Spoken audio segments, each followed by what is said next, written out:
think right now the really exciting work's being done on something called cellular reprogramming, and we can do this ourselves, but there are researchers out there that are looking to reprogram our cells and actually make them act younger. We have a little biological clock that ticks away in our cells, and it turns out that if you can actually turn that clock back and turn your cells age back as well, or how they act. So to me, that's the most exciting thing that's happening out there right now.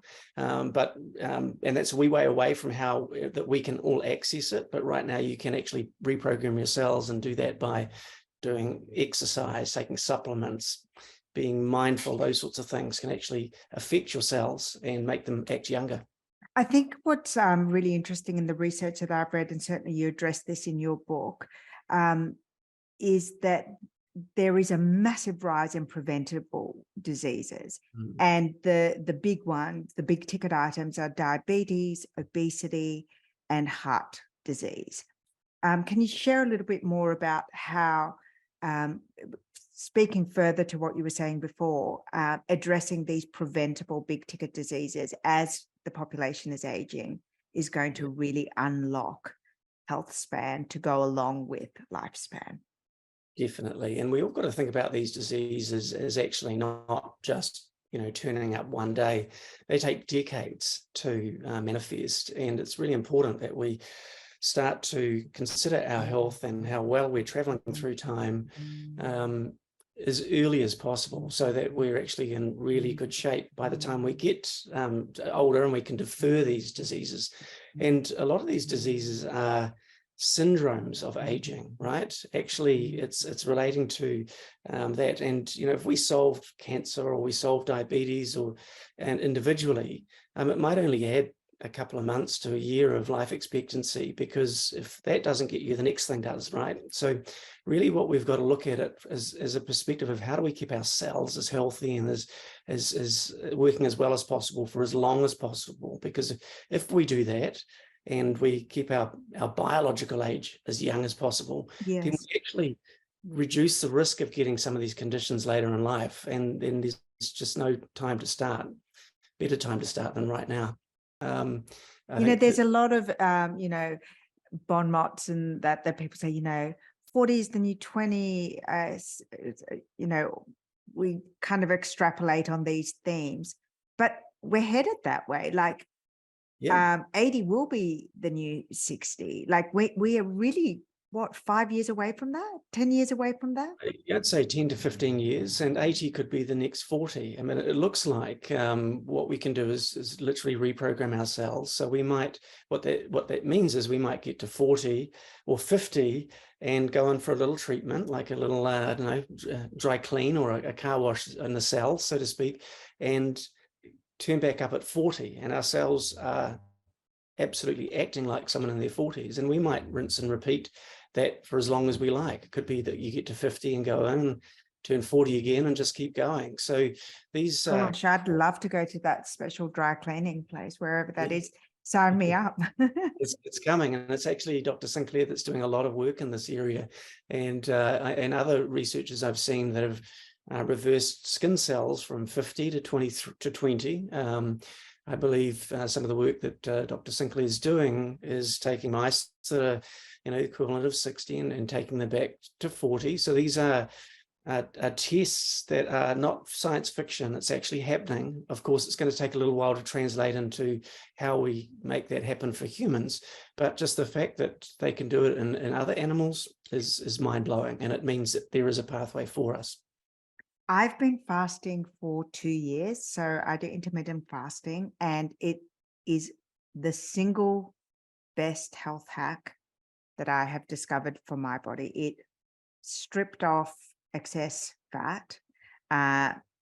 It gave me energy. It was incredible for my hormones in a post-perimenopause state. It improved my sleep, my focus, and I don't miss not fasting at all. I fast every single day. It's like breathing to me now. And I started slowly because it was a very different way for me to live.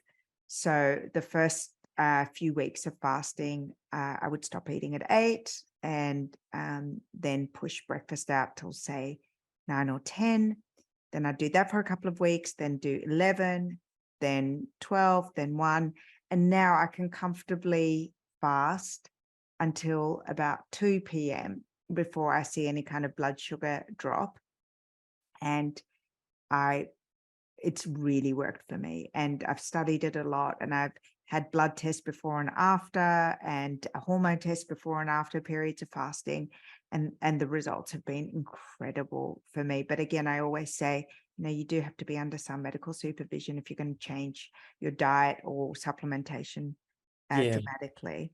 Definitely. And it's a wee bit like when you first start running or doing some sort of exercise, it's a wee bit difficult at the start, but after a wee while, it becomes really, really natural.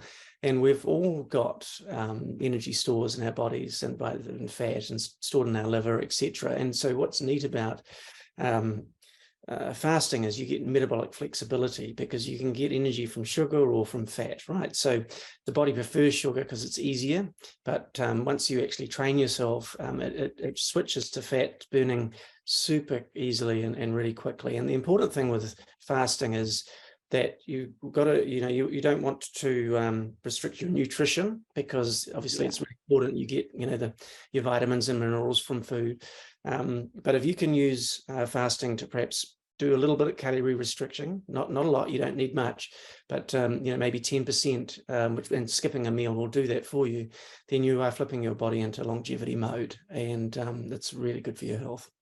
So does your DNAage test give you also a background and a breakdown of your predisposition to major diseases?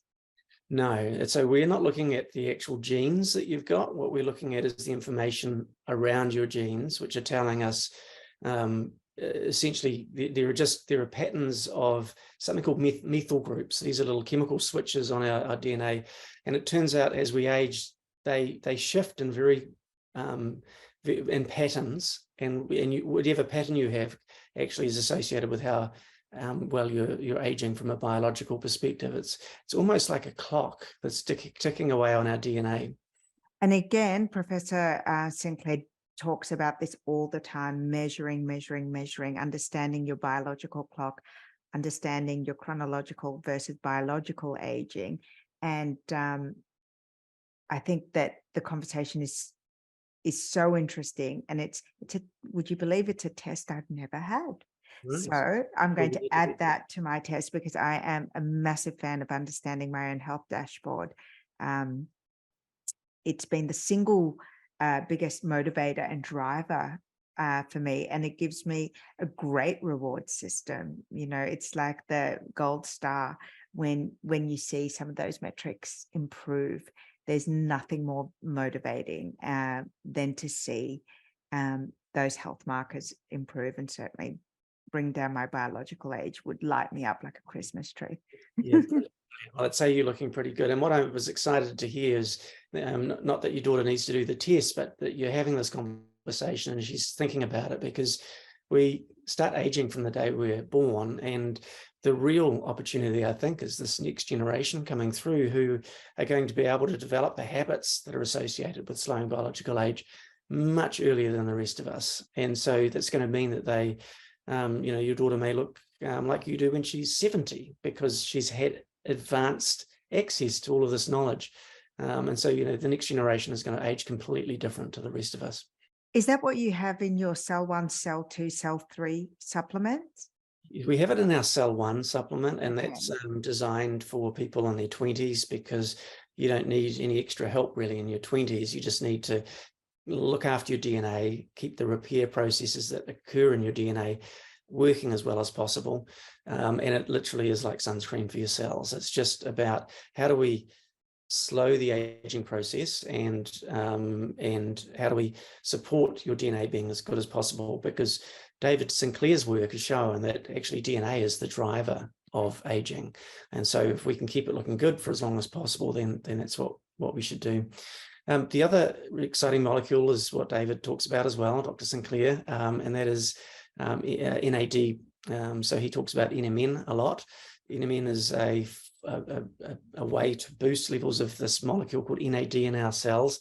You'll know all about it, I'm sure, but it's I essentially... do, but you know what? I could hear about it again and again. And I have to tell you, in full transparency, even I get confused between NAD supplements and NMN supplements. You know, which came first, the chicken or the egg? Should I be taking NMN or NAD plus? Yeah.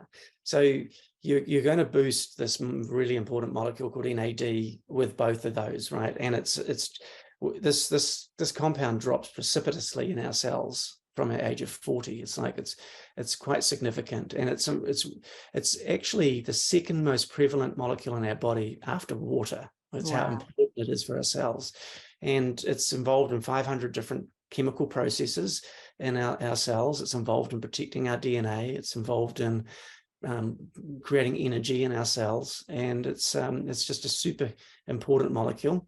And it actually also modulates our microbiome, like what the bugs in our gut. And they think that the reason that we have changes to many of these parts of our cells, less energy, our microbiome changes, is because of the NAD levels declining with age. And so it's a really important molecule, and that's in our cell 2 product, and you don't need to take that until your mid-30s, because it's really targeting the mitochondria, which are your cellular batteries, and they work beautifully up until your mid-30s.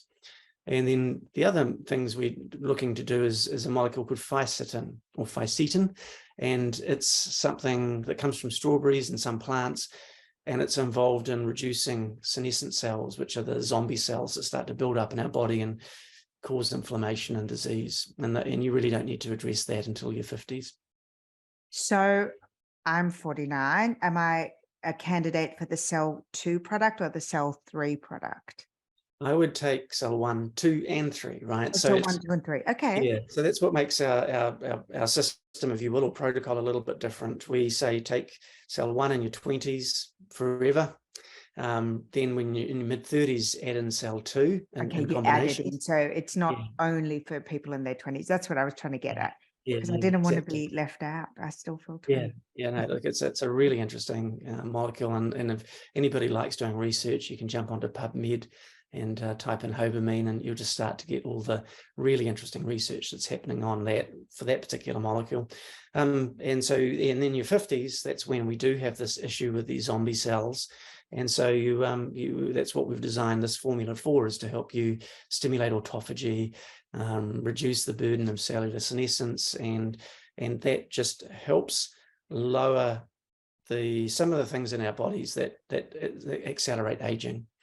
Now, you went a step ahead and you had all of your cell products clinically tested, which is not something a lot of supplement companies will do. What they'll do, just for anyone listening, is they will cite the clinical research of some of the ingredients, but not the actual they won't actually do clinical tests on the formulated product with the multiple ingredients. But you went to the expense, and I'm sure the enormous headache of doing clinical trials and clinical tests that were published on your cell range. Yeah, that's right. So if I go back to my book, and I created the book based on a paper called The Hallmarks of Ageing, and there back 3 years ago, there were 9 hallmarks of aging, and these are hallmarks of aging are things that in our cells that drive aging.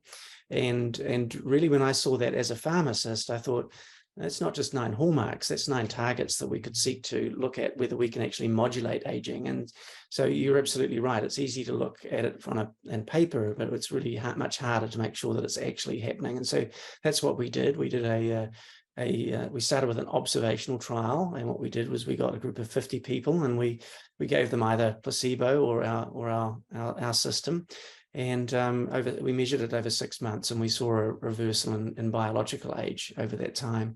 So that's given us the confidence now to go into a full clinical trial, and that's what we're doing in America right now.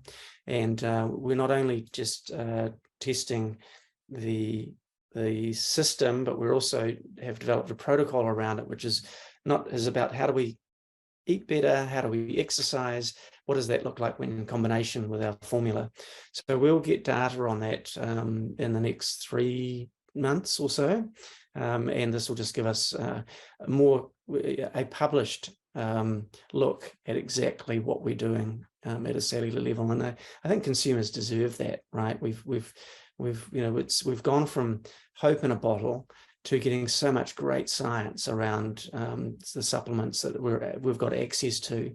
And meanwhile, of course, drug companies are working at the other end, building pharmaceuticals, which are going to do something similar as well. And so we're really giving people access to some of this tech, and it might not be quite as effective as the pharmaceutical version, but you can start now, and then when those pharmaceuticals show up, then your body and your cells are as in good a shape as possible.